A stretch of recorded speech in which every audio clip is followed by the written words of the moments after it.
if the terms of the agreement were to be crossed in some way, there might be consequences. It's family, okay? You don't have to worry about it. We'll get you out of it, whatever it takes. Strange men around the northwest side of the Abbey. Working together, you guys are able to push the stone door and reveal a set of stone stairs leading downwards into darkness. Darkness.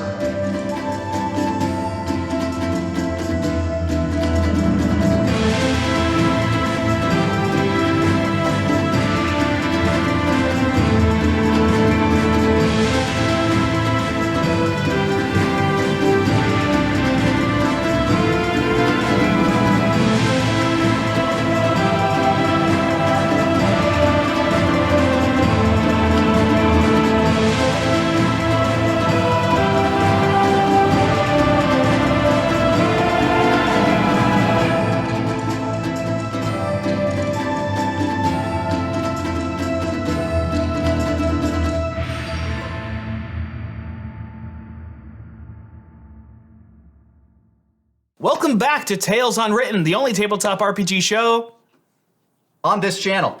No, that's it. Oh. It's the only one. Just the one. And we left you guys off staring into the void as some stairs led down into some sort of catacomb. Yeah, that's a good point there. Like, how would you describe this opening? Does it look like a natural cave formation, or does this look like it was carved by human hands? Oh, very unnatural. It's part of a giant statue, so it's part of the statue. It's like all carved by human hands. But does it look like it was carved at the same time the statue was made or after?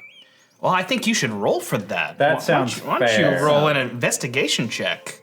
First roll, not good, 4. 4. Let me switch over. We're in the scene now. Do. So you have no idea. For all you know, it was carved yesterday.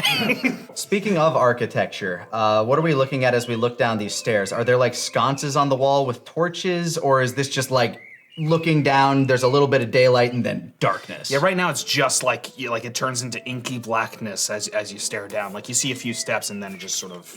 All right, having failed to examine the stone, I'm gonna pull my torch out of my pack. Yeah, I was gonna say, as one of the few races in D&D that doesn't have night vision or dark vision, I'm gonna go ahead and pull out my torch as well. I can see. Wait, hold You on. do have dark vision. I can see. Which one of us is lighting ours? We shouldn't light both.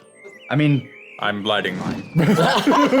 And so you guys just want to jump right in? And a reminder that Ren is also here with you, just sort of tagging along at your threatening insistence. Yeah. So as we like look down there and as Martin is lighting up a torch, was this part of your briefing? I knew I was told to we would go to a certain location and I'd be told what to do from there. They didn't say much else. I think they were being pretty careful with the information they just handed out to new recruits.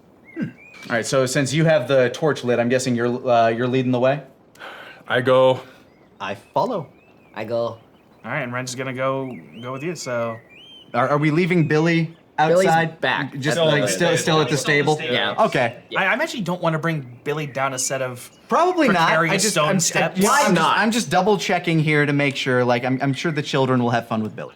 All right, so you guys are heading down into the cavern.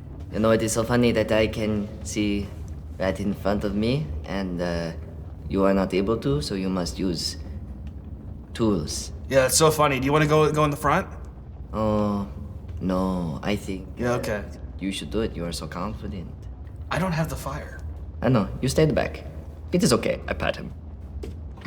Get off! Leave him alone. Like a cat batting something, it is Stop! As you guys descend down, can y'all just roll a perception check for me? 15. 18. Okay. And I just rolled 15. Well, y'all see the same thing, which is like you see sort of intricate carvings along the walls of the catacombs as you go down of all sorts of things, but the most reoccurring figure is of a sort of bearded man with a beard made of like leaves and vines and whatnot. Does this have any sort of like historical or religious iconography that? Well, you may roll a history or religion check. 15 again. You know at the bare minimum that this is the same figure as the statue up above was depicting. So Okay, just kind of like a cruder carving, and while the statue up above may have been ground down by wind and rain over the years. yeah. And as you go down, you become aware that, yeah, this cavern is extremely old. Keep continuing down, keeping ears peeled for any signs of life ahead, although at this point they are much further ahead of us, just unclear of where their way station would be. So I want to check in, how does Maud feel, do you think, going into such an enclosed, dark space? Does not like it. She's feeling a bit claustrophobic, but she's not gonna tell anyone that. Can you roll a wisdom save for me? Wisdom? Yeah. Ooh, wisdom save. Oh god. So it's like +1. +1, so it's 3 total. You have a panic attack. Oh no. How does Maud have a panic attack? The fur on the back of her neck is starting to like bristle up slowly until her whole head is just kind of like, you know, like when a cat gets startled by something, she's very poofy right here, and she's breathing in and out like kind of fast. She's trying to hide it, but not well. Ren, I just rolled for it. Ren's picking up on it. He's actually going to try and walk you through, like, just like, all right, whoa, hey, just like breathe in your nose, out through the mouth, like just circular breathing, you know, like. Oh, no, I'm fine. Yeah, no, do what I'm saying though. Okay, so in through the nose, out through the mouth, and now roll with advantage on your wisdom save. +1 is 19. All right, so you successfully calm down now. We good? Are we? Okay, cool. So don't do that. Thank you. I am sorry. Whatever. It's fine. Not used to this type of environment, I take it. No, punishment was, enclosing in small spaces. I do not like it. I'm sorry. We should continue. Why are you sorry? That's dumb. Nothing to apologize for. Martin has kept going down the stairs even after this was happening. Either not caring or not noticing, it's not entirely clear, but once Maud talks about punishment, he stops and turns back. What were you punished for? It is not important. I am not. I'm sorry to what is word? Trauma, dumping of it. So you were very withholding of it all. So if anything, it's trauma retention. That's not good for the. That's not good for the That makes face. it sound really bad, actually. It is. I'm not used to talking about my feelings. I'm sorry. It is not something that was encouraged at my home. It is not important. I am sorry. Keep saying you're sorry. I'm sorry. I'm sorry for being sorry. In essentially an effort just to kind of like lighten the air, I'd start kind of like strumming just like a little bit of a joyful tune, kind of quietly, like not like super loud. I'm just kind of like quietly strumming, picking some strings, and You don't have to be super loud for it to be loud here. So, Yeah, so and, it's definitely filling the air. And with that, I would also be emanating kind of like the scent of like lavender and lemongrass via prestidigitation, just kind of like, you know, making the air a little less musty around us. Maud reacts well to that. That calms her down a bit. Then, like, the hair stops bristling and like flattens. Yes. There are a couple of times Martin looks back up the staircase. You can kind of tell he's giving you the bit of a stink eye, but doesn't say anything. Me specifically? Yes, Karna. Yep. Can't see those eyes, but you can't know see they're the stinky. Well, it's just every single time it's like, Why are you doing this? As you head down, you eventually come across a metal door, just at sort of the base of the stairs and down a bit of a hallway. You don't have to travel too long, maybe like 10, 15 minutes, which is long for a hallway. Yeah, still pretty long for a tunnel. but not a long trip. Yeah.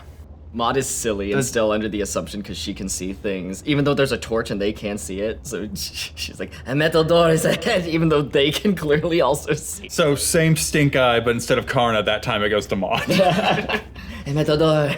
Are there any markings on this metal door? No, it's like got bolts and sort of an industrial look about it. When you look closer, you do see a little slit for like opening up to look out. Interesting.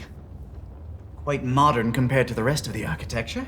I have an idea about getting it to open, but it means essentially alerting whoever's on the other side.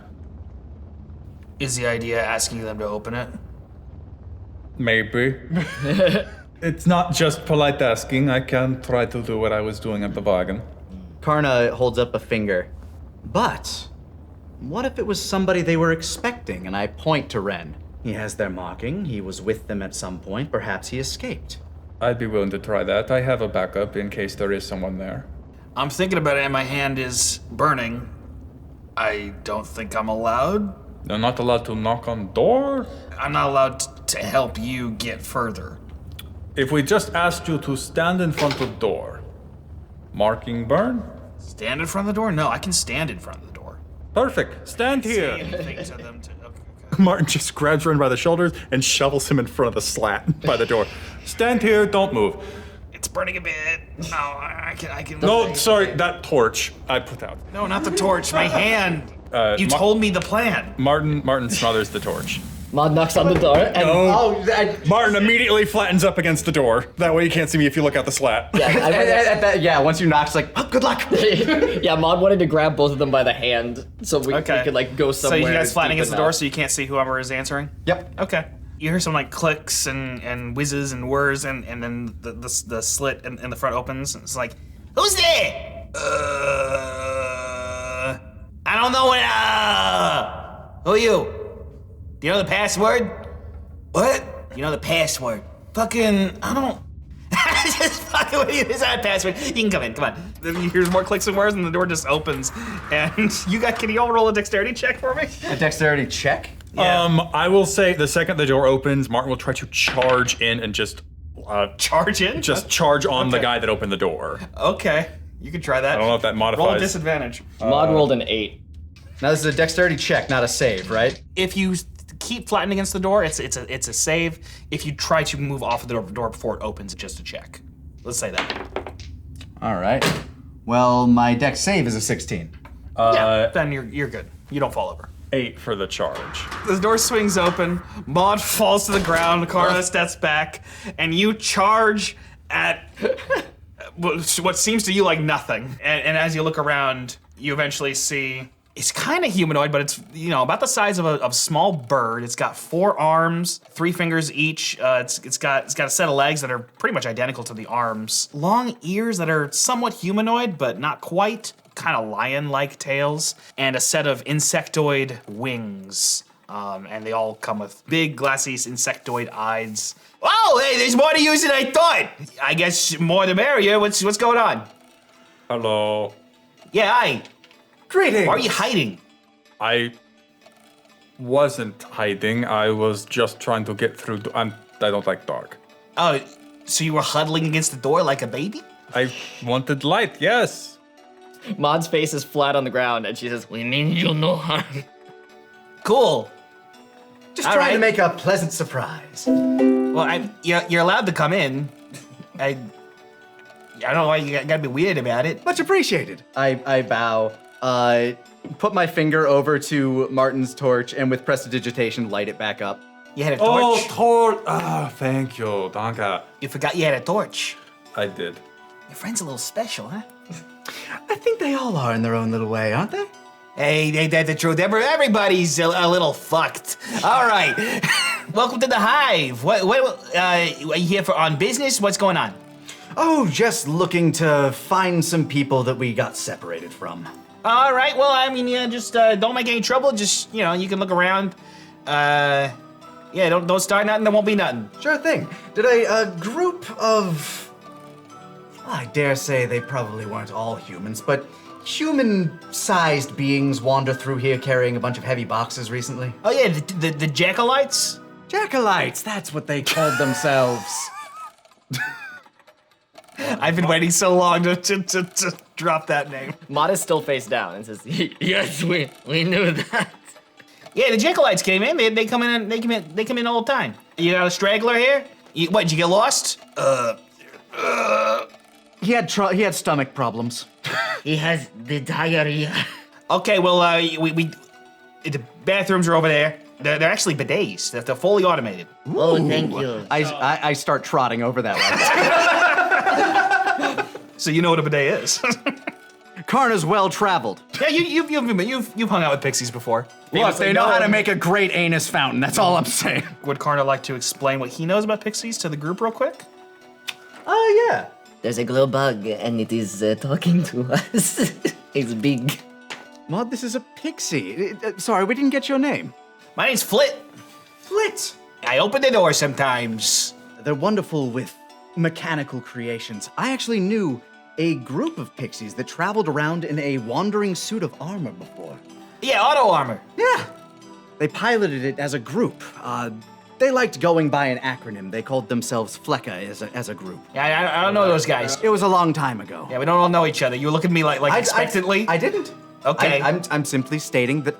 All right. That was a group I knew. That look felt a little loaded, but all right. No, it was not loaded. It was not intended to be loaded. All right, I'll take it at your word. Yeah. I am from the country. I do not know things. Oh, cool. All right. Well, welcome to the Hive. I guess you've never been to a Hive before. And Maud, as you look around, you notice that you're actually in a sort of almost like a tower or a silo going up. There's a bunch of levels. It's all metal grating inside of this very old stone structure. It's multi-layered, and it does look kind of like the inside of a beehive. There's hexagonal rooms and whatnot where different pixies are staying, and some sort of stage in the center. May I do not mean offense. I have a question. Yeah, what's up? Do you make honey? You can't just ask people. I said I meant no offense. I can say whatever I want after that.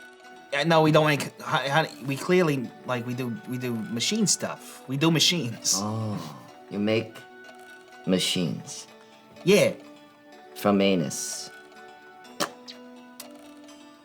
Collects gear. No, we just build things. Typically out of scrap or other components that they might find. Some of them tend to carve them themselves out of the scrap. How long has Hive been here under Abby? Oh, geez. Probably good 50 years at least. I was born about 5 years ago, so I'm getting up there. But You're 5 years old. yeah, no, it's I get that you guys. For us, it's like middle-aged. So many generations of pixies have come and gone. So it's hard to keep track. They live very fast and exciting lives. Yeah. I'm gonna go take a shit. Karna again continues to trot off to the bathroom with the bidets. Ren, you should go with him. You have to shit, remember? Ah, good old group poop. Group poop. So you and Ren go to the bathroom. Even if he doesn't have to go, I have not taken my morning lumps yet. I've never heard of a bidet. I put my arm around his shoulder. Be prepared to have your life changed. Okay. This energy's weird going into the bathroom. I just smile and say, yep. A man at a certain age, you have to have the conversation about bidets. Yeah, I gotta teach him about bidets. So you guys get going further into the hive, and yeah, it's all the bidets shiny. are on. I like how this is where we split the party. So what are you two doing? Would you like to go to the bathroom? No. Does anybody else have biological function? Okay. I'm out of ideas. We don't really know where the Jackalites come and go, but we know that they always stop by Professor Jolt's comb. I've decided just now to call them combs. Professor Jolt live here, Jackalites come go. Yeah, they stop by sometimes, and they come in one end, out the other end, like a shit. I was about to say, We can go speak to Professor Jolt while we wait for them to shit. Oh yes, we have questions. Where is Professor Jolt's comb? Oh yeah, he's up on the second level. It's got a sign in front of his comb that says Jolt on it. So you should know where to go. Danke schön. As you look around some more, you see just pixies coming and going. It's almost like an aviary with just flying guys all around. Like, hey, I'm flying out of here! Whoa, hey, fucking! And sometimes they bump into each other. Hey, watch where you going, dipshit! All right. I love that they all have that Northeast Atlantic accent. Absolutely. Then we go up to Professor Jolt's comb and... Without Karna and Ren. Well, I would have told Flint to at least tell them that we went to go see Professor Jolt. Yeah, sure, yeah, I'll do that. That's all I do is watch the door, so I got nothing better to do. Nothing? No door to watch. Huh? No door to watch. Oh, I thought you said do to watch. I was like, and I'm not doing one. No, that's somebody else's job. I assure you, that is not anybody's job. Then who's this? Hello. Oh God. That's Vorp. Vorp's a little freak. Get out of here, Vorp. No, he's fine. Don't bite into the guests. It's actually helping. Okay. How long do you think it takes for you to experience the joy of a bidet? Well, it's not so much about how long it takes me to experience the joy. I'm 135 years old. I'm very efficient when it comes to expelling my waste. The question is, how changed is Ren from the experience? Well, let's see. Is he happy now? Is this a His whole con, attitude is this a con save or a wisdom save? There's a little spigot beside the bowl. If you twist that, I rolled an 18, so I think he's like, that's pretty cool. right? Back home, we got just buckets that we have to throw out. Yeah, you don't have to scoop anything with a rag or your hands. It's. Yeah, no, Yeah. This is better. Mm-hmm. Damn. I hope we get sponsored by a bidet. Oh, when you have to take a big old stinky, a regular toilet won't do.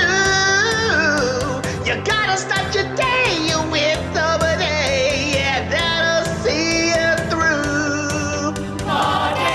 To read your anus right. Hooray. Doesn't matter if it's wrong or right. Okay. Maybe you just like the way it feels. Spray in your butt after every meal. I bet you're wondering how the bidet works. Here's how it works. It gets the dirty toilet water and it shoots it up in your asshole, and you have to hold it there for 2 to 4 minutes. So your butt is raw, but it gets it clean. 4 out of 5 dentists recommend it. Please give us $47. We'll bring the group back together before we get to Professor Jolt. You guys start ascending stairs. As you look around, you see all sorts of mechanical weirdness, like for Maud in particular, and I'd say Martin as well. This is a pretty unique place. See, they call it auto armor, like it's robots essentially, powered by magic, often like using the source of a magical item of some sort, something with innate magic. It's a wonderland of magitech. Karna's just kind of like passing by, dodging out of the way of some of the pixies that are wandering around in the magic armor. Move it, goatsy! Pleasure to make your acquaintance. Yeah, whatever. Lovely people. Every little noise, Maud, is like kind of jolting, like like a cat. It's kind of like the more she's in this environment, the longer she is, the less things like scare her. The more she can start tuning some stuff out and figure out what stuff is not a threat. Yes, and then eventually like there's like lights and like people moving and zooming, and she's not even like super reacting. Martin kind of looks like he is either disinterested or is actively trying to not look at the different gadgets as we walk by. Like the only movements he seems to do are just kind of left and right shuffles to avoid pixies flying past. Otherwise, he's just straight dead course onto Professor Jolt's. The staircases and stuff seems like it would be to the benefit of humanoid species. Would it be right to kind of assume that the pixies themselves sort of just kind of like took over this space after it got abandoned at a certain point in ancient history? The stairs are made of metal, all these levels are made of metal. This room had a different purpose a long time ago. They've retrofitted it to fit their needs and the needs of guests who come in and potentially buy stuff from them or anything else. You guys eventually arrive at a column that has nice bold letters, Professor Jolt. It's kind of short, like Martin will probably have to duck down a bit, but it's roughly the size that humanoids can get in. And it has a honeycomb-shaped door that you can open and enter. I'd knock as I open the door. Hello? Yeah, sorry, 1 second. And you hear a few locks, and then the door opens, and you see a pixie with pink hair and a bandana around her neck. Hi? Hello, Professor Jolt, I presume? No. Just an assistant? Yeah. Oh, is the good doctor in? Yeah, no reason. What's the business? What's going on? Oh, just curious about some equipment and gear that might have been dropped off here recently. Okay. I mean, you can come in. Thank you. What is your name? My name's Chris. K-R-I-S. Chris. For those taking notes. As Martin comes in, he immediately kind of just scans the room for whatever. Well, as you scan the room, you see another pixie with purple overalls and blue hair and yellow pastel skin, who's working on some other mechanical thing. Like a little tiny mill house. Ingo! Yeah, they want to see the doc about something. Something about the shipment that just came in. The shipment that was brought into you was... Stolen, yeah, we know. Yeah. And the people that we happened to be traveling with were the people it was stolen from. So we were wondering if maybe there were anything, bits and bobs of that you would have zero use for that they may still find value in. Oh, well, we don't buy anything we don't have use for, but if you want to talk to the doc about getting some stuff back, that's... you can try. Well, that would be much appreciated. And maybe we can browse your wares as the, mood hits us. All right, 1 second. Doc! Doc! And you just hear sounds from the back. And eventually, another pixie comes out. He's got blast scars. He's got a missing eye replaced by some sort of glowing glass eye. He's got a screwdriver affixed to his tail. I guess if he lost the end of it, he just figured, may as well make it useful. and he comes out and he's just like, what's going on? I was working. Good day to you, Professor. We're here to inquire about a recent shipment you just received. Yes, what about it? The people that it was acquired from are associates of ours. They were wondering if maybe anything that you found within there might not be of use to you, that we could perhaps find a way to return to them. You want to get it back? Well, We paid good bits for these parts. 200. 200? 200 bits. 200 bits for... How many of their wares did you take? How many boxes of their bobs and bits did you... We didn't get a full box, but we have some, like, a gem with some sort of magical something or other. Some sap from Hooray, I think. That tends to be a little temperamental, I'm not sure. But I'd like to study it with a few other bits and bobs. Would you accept reimbursement for returning the goods? I got these at a good price. I would say if you want them back, I would charge 500 bits. 500, more than double what you paid for? Yes, they're useful. The man runs a business. They're useful to the people that they were stolen from. Okay. I'm not them. I'm me. Starting to think that you have a very stilted sense of morality. It's according to your sense of morality. So, fuck you. Looking around the shop while they're having this conversation, is it an actual, like, shop? Do they have things for sale in here? Like, on shelves? Not on it's more of a laboratory than a shop, but like there are things here and there that like have like little price tag stickers on them and stuff. Yeah, okay.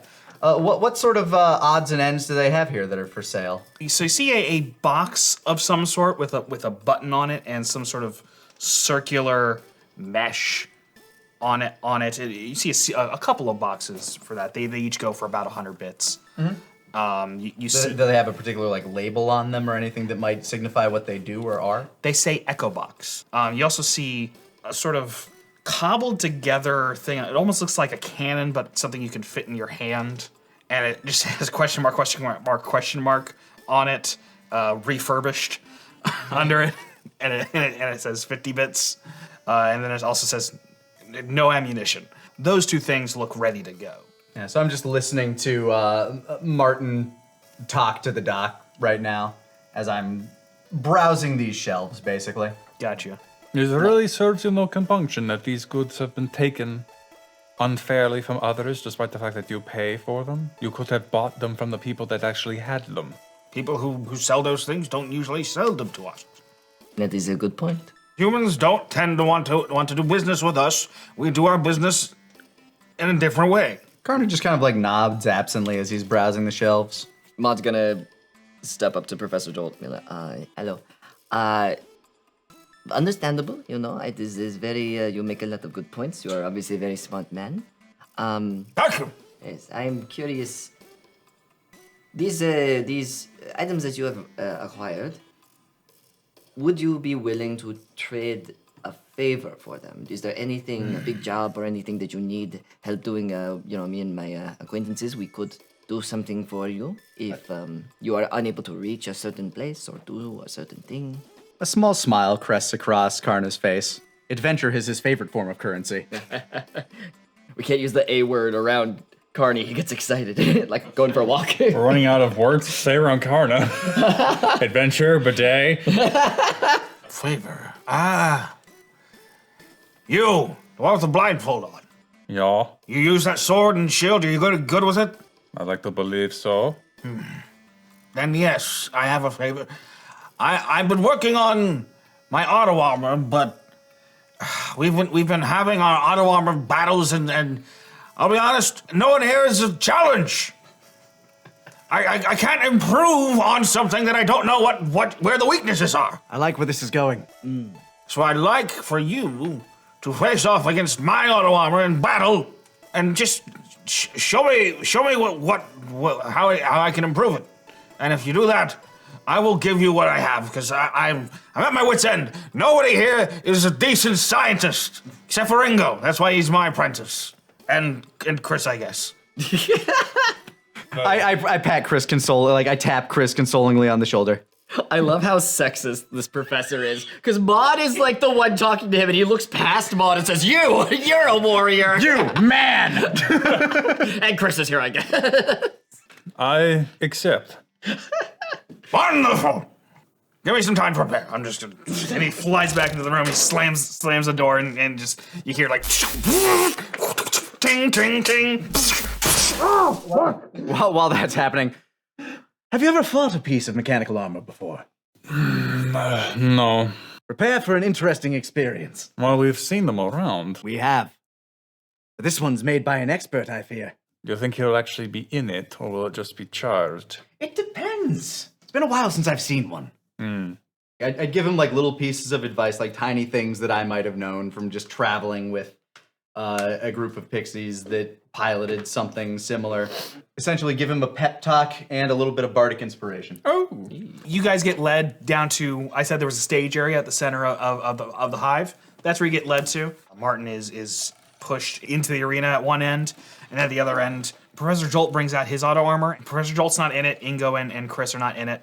It's just a cobbled together piece of like all sorts of different armor and then other pieces of metal strapped on. It's glowing on the inside. It's kind of like vibrating. It's just like, like rattling. Ooh, it's entirely automated. You see Jolt actually like giving it verbal directions. All right, I need you to go out there and do your best. And if you don't, I will scrap you. And it's sort of like, Well, now I feel bad.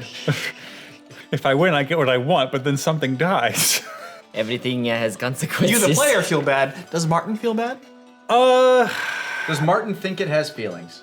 Martin pauses. His facial expression doesn't change. When he hears the "I'll scrap you," he looks like he was just psyching himself up for a fight. Then he stops, and then draws his sword. It steps on with you, and then you see there was actually suspended up at the top of the hive a big like bird cage looking thing that lowers down to encase you inside the stage.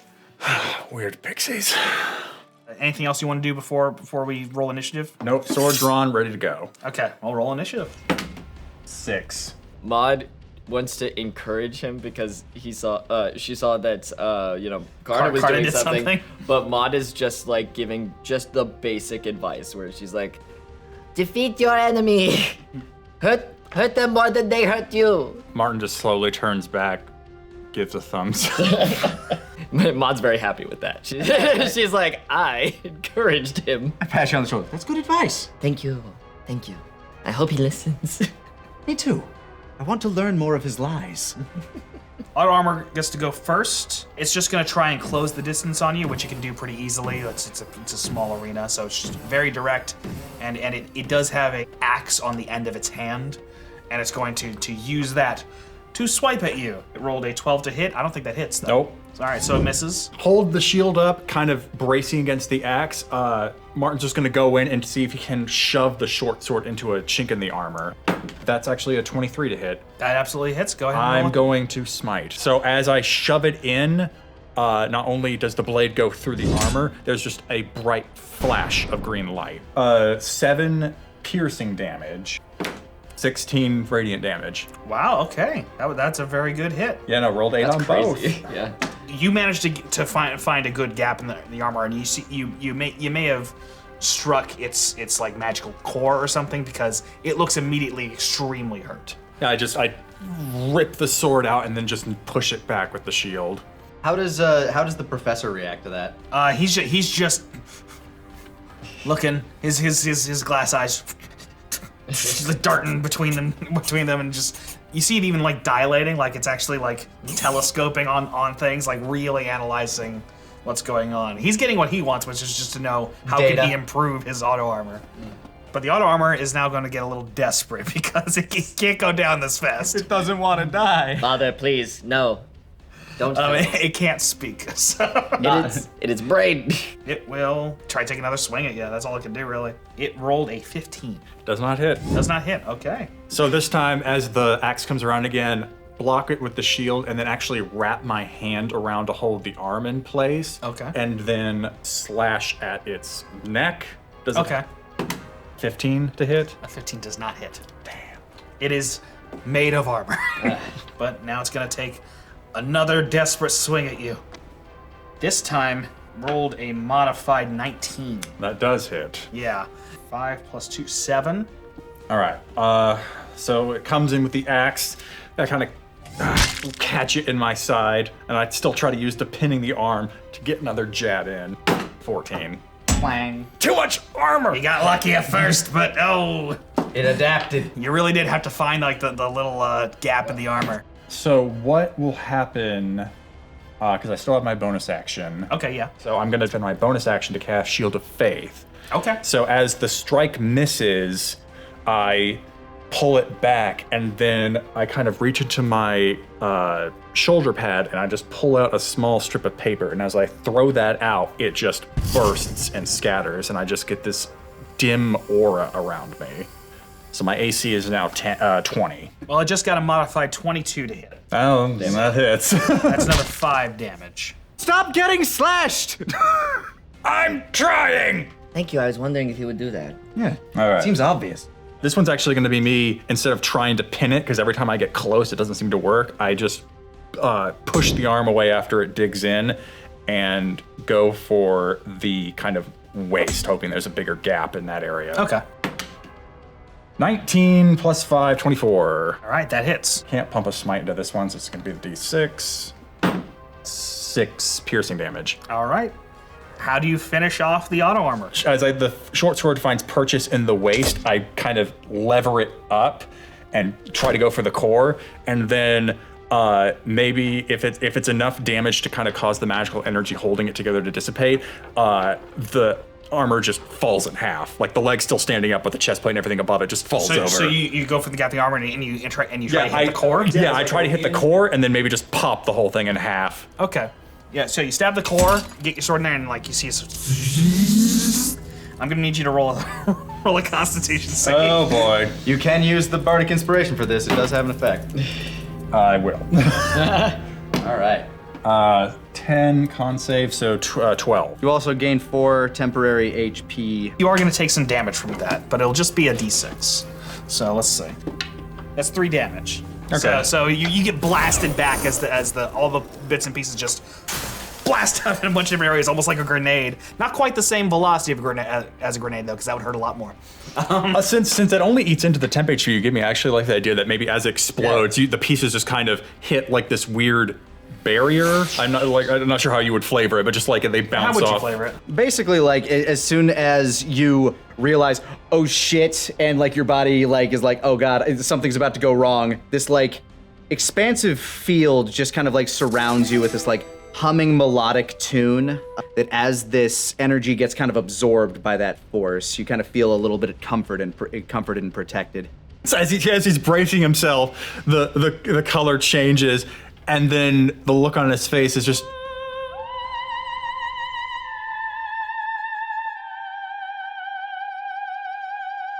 It blasts apart, and the audience is like, "Oh, hey, whoa, what the fuck? He got that one good. No one's been able to do Jolt like that in like 2 years. Some of us died in that time because we live a very short period of time. It's true. They live about a decade. It's a pretty long time for us." Martin will sheath his sword back into his shield, but then he just looks at what's left of the armor, just kind of whispers, "I'm sorry." Sorry? You showed me exactly what I needed to know. Swords! Fucking swords and spears! All the auto armor's just been bashing against each other. There's been no dexterity. Your long, dexterous, supple arms have shown me what I need to fix, and Danke. What? Thank you. I'll give you the pieces or whatever. Who gives a fuck? I have work to do. But also, before I get to that, I'm gonna make you something special. Something to put on your long, supple, sexy arms. Karna just nods. Okay. Right here. you. Martin does not move. He just stands there. They have a great appreciation for limb length. Arms are so short and stubby. They can reach much further than theirs. With his fingers. Yeah, Maud just like Show them your claws. Maud puts up a paw and then like Wolverine just like Oh, hey! Karna goes, ha! Gotta poke someone's eye away. Thank you. I grew them myself. Whoa, all by yourself? Here you go, Chris. Get up here. And then they, One second, come on, we're coming. they eventually all come down, bringing a sort of mechanical, weird-looking shield to you. And it's just what's this shield called again? I called it shield weapon idea. That makes This is my sense. shield weapon idea, That makes Marty. sense coming from the professor. Yeah, no. This is my special shield. I made it special. You can put it on and let people hit it, and you can bounce the damage back at your enemies at a time of your choosing, within reason. Within reason. You will get a spell card for it later. Thank you. And doesn't want to kind of doff the shield he has now, so he just kind of puts it on his back. and yeah, if you want those other things, just come to my lab. We'll put it in a box, and you can take it with you. Wonderful. Or I guess if you have a bag, that might be better. It's only a couple things. I don't. Ren can carry it. Yeah, sure. Yeah. All right. He's allowed to do that. I'm allowed to be a pack mule, sure. Hooray. Hooray. I'm sure Billy will be happy to know that the long tradition is being passed on. Do you think Billy's my mom? No. It's a joke at your expense. Oh. Fuck you. Fuck you. Fuck you. Fuck you. Fuck you. Fuck you. It's gonna be a fun night. How was the bidet? It's pretty good. Okay. I was partially curious. Life changing. I mean, you should check it out before we go. It's pretty great. I still don't know I'm what familiar. it is. Connor, do you feel like having another group poop? I don't have to poop, but I'm always a fan of having water shot at my anus. Maud, get ready for some interesting times. What was the sentence he just said? Go to the bathroom before The bathrooms you here leave. are unisex. Such a society. They come in all sizes, too. Maud's gonna go in the bathroom. She doesn't know what bidet is what, so she picks like the smallest one. That's probably for pixies. It's like, this is probably my size. I fits. I sits, and she sits in it. She doesn't start the water. She just sits there. She's like, good bidet, and she leaves. And good bidet to you. As says a pixie as they leave their stolen. This is a greeting, I see. Go to collect the gear that Jolt hasn't already turned into anything. Yeah, he hasn't had time yet, so I can take crate when we leave. it's stuff that could fit into a bag if you need to. So Ren can put it in a bag. No, I'll take bag. Okay. Ren's got everything else. But I kind of like motion towards those things that are labeled echo boxes. What are these, by the way? Oh, the echo box. You press the button, and he presses the button, and you can record anything you want. He lets it go and presses another button and says, You can record anything you want, and you can set the volume, and you can set the volume. but it can play on a loop, and you can like throw Yeah. it to distract people. That's the idea. I see utility. I love boxes. I'll buy one. I'll buy one. All right. Is there anything else around? There's that price cannon tag. thing. There was a thing that looked like a hand cannon. Maud is gonna point to that and be like, what is that? Oh, that. I'm not sure. Someone found it in the forest and brought it to me, and it's an interesting weapon. It's like a crossbow, but also a cannon. So it can just shoot things really fast. Would you be willing to part with it? Yeah, 50 bits. Sure, yeah, okay. It's refurbished because I took it apart to understand it, and then I kind of broke it, and then I fixed it. Thank you very much. All right, yes, no, you gotta take it, I don't care. I don't need it anymore. You don't have any ammunition for it, but you do have it. Well, this has been wonderful and enlightening. Out of curiosity, those that came by to sell this to you, which way did they leave? Out the other door. The other door. Is there... Maud inquires further. Did they say where they were going or anything like that? No, and I didn't ask. Okay. Do you happen to know where their headquarters is? Where they assemble? Why would I know where? I don't know. I'm just wondering. I don't go up there. We live here. Okay. Introvert. No, what we do is illegal. I see. They don't like us over there. We used to hang out up there. Now we don't. Haven't for many generations of pixies, which is to say 30 years. That makes sense. If we go through the other door, Billy is left upstairs. Might be safer that way? Honestly, yes, we could send for Billy later. Ren, I guess. Never mind. What? We might send you back for Billy later. It's fine, don't worry about it. Let's go through the other door. Sure, I don't care. I can't. I'm not making any decisions. Oh, I'm not asking you. Sounds good to me. I only was slightly concerned for Maud's ass. We see. Onward to more adventure! Why would you could be concerned about my ass? Billy! Oh, You see, there's another very similar door on basically the opposite end of the hive that you can exit through. All right, thanks for visiting the Pixie Hive. Don't tell the feds about us. And if you do, we can blow you up. It's true. We have the technology. okay. And we leave out the door. All right, just another very seemingly endless hallway. Karna ponders the purpose of such a corridor as they travel through the darkness and the torchlight. Who holds the torch this time? I mean, if we want to follow our usual MO, I guess it's Martin up front with the torch. Yeah. And Maud's just backseat driving, just seeing things a second before you and saying, Rick, You constantly hear a, thank you, Maud. there's a rock. There's a rock. Thank you, Maud. Don't trip over it. Okay. I continue playing a soft, gentle melody and emanating the scents of lavender, lemongrass, and whatever else Karna happens to find nice. As you go along, this is a much longer trip. After the first hour of walking through a dark, endless tunnel, Oh my God. how are we feeling, do you think? My fingers are starting to hurt, probably. Yeah. There's only so much, like chocolate sugar flour. After like the 20th time Maud tells Martin that what's about to come up ahead, he just stops. Karna, why don't you take the lead for a moment? Okie dokie. I give him my torch and I just walk to the back. After Martin gets to the back of the group, he's gonna take the foreign sap out of the bag and put it in his own sack. Foreign sap. His bag. So you're appropriating the goods we're acquiring. One piece of it at least. The sap from the goddess The form. vial of sap, yeah. So eventually you come across a similar sort of unpixified, like sort of silo-esque structure. Here you can see a bit more of what that other room might have looked like. It also looks like a place where people could have lived at some point. We've been traveling basically straight this entire time, right? yeah. From the stairway As all far the way as to you here. can tell, yeah, just almost a straight line.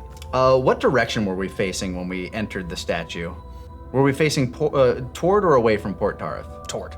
Okay, so we're traveling east-ish, southeast-ish. Yeah. Karna coming into like a cavern like this would do what he usually does and test the acoustics. Just, hello! Look, I'm going to gauge like everybody around here. We probably spent like what, an hour at the I'd say hour and a Pixie half Hovel, now. and now we've been walking yeah. for an hour Yeah. or so. Yeah, say hour and a half of walking. Looking at my traveling companions, one of which who has been through not necessarily a harrowing battle, but a battle nonetheless, and one who is constantly on the verge of a panic attack. How are they holding up? Chocolate sugar flour, chocolate sugar flour. There's just the smallest amount of like a balding spot, just like right on the back of her Getting neck. real raw there. Karna would take the time as he's just kind of like wandering around, giving Maud time to collect herself, and Ren some time to get off his feet. I don't know. He's a baker's boy, probably not used to running long distances, marching long distances either. Just kind of like examine the area, see what like the unpixified version of this place looked like, basically. Trying to get a good scope of like what this area would have been used for, whether it was just like a safety shelter or if it was actually a space that people truly lived in. Sure. I'm gonna assume history plus 2, 14. 14. With a 14, you can tell that it doesn't seem like a place that was made for living long term. So it was kind of a shelter. Yeah, its purpose you can't get out of a 14, but you can definitely tell that long-term living wouldn't be really an option with the way it's been structured out. Yeah, especially given the very long hallway between stuff, it would be very... God, that'd be a nightmare. I think you could come to the conclusion that with it being so long and having temporary living spaces, kind of what it's being used for, like secretive, clandestine things. Making people crazy. All right, well, continuing down the path. After, let's say, 2 more hours of like hallway, Hallway, big node, room, hallway, hallway, big node. room, like... I'm so glad I'm behind Maud now. Chocolate sugar flour, chocolate sugar flour. She switches to the other side. She was itching here, now she's itching here. Karna just like, he's like not so much bored by the monotony of it as he is amazed at the fact that this place exists. Well, eventually you guys do come up to another set of carved stairs. There's stairs. Maud is gonna like take 2 stairs at a time and just get like on all 4s, just right, gallop up. Maud is now in the lead. Yes. And Karna's just like, look at her go. Maud, no, wait. Maud will be the first to discover what's at the top of these stairs. Maud, when you reach the top of the stairs, you see a sort of wooden hatch at the top, something you'd have to like push open, but it's not locked. Okay, yeah, she's gonna push it. Okay, well then you push it open. Yeah. Are you gonna wait for anybody? Or you're just gonna jump out? Nope, just jumping out. All right, you jump out and you see what looks like a wine cellar. Do you think Maud has ever seen a wine cellar? I don't think so. I don't think she's ever drank. Okay, so you just see all these bottles of stuff. Yeah, I think she just sees it as like a place where things are kept.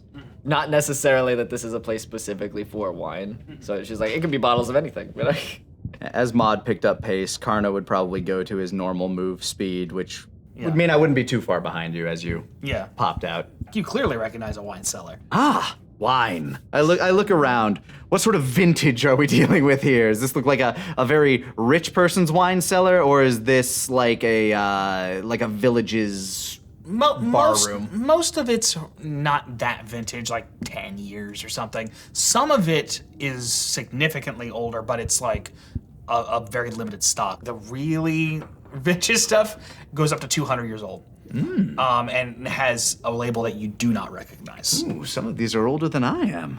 is that a good thing? For wine, it can be. And that's probably the point where Ren and Martin take up the back and come in. I would also snuff the torch as I get out. I'm assuming this cellar is not as dark as the cave, but still. No. Yeah. It actually has there's lanterns already lit. So, Oh, interesting. So it's What sort of sounds hang in the air? Is it still like pitch silence, or is there like some sort of a ding coming from above you hear us? stuff upstairs. You hear chatter. You hear the sounds of footsteps above you. Can I recognize this as the telltale signs of a tavern? It wouldn't sound much different to you, yeah. Taverns are probably like one of the first places I tend to go in a town, so. Can all of you roll a perception check for me? 18. 17. 8. Karna and Martin notice a crate nearby of like somewhat newly deposited liquor, and at the top it says "To the Lucky Break" on it. Oh. So you guys, as far as Karnacus told you, are now in the lair of the enemy. What are we doing? What's happening? Looks like stealing. Oh. Double or nothing. I'm ruined. Too much thinking from my brain. I have a gun. There's music happening. Oh yeah. Oh, you love the way it feels. Spraying that butt crack after every single fucking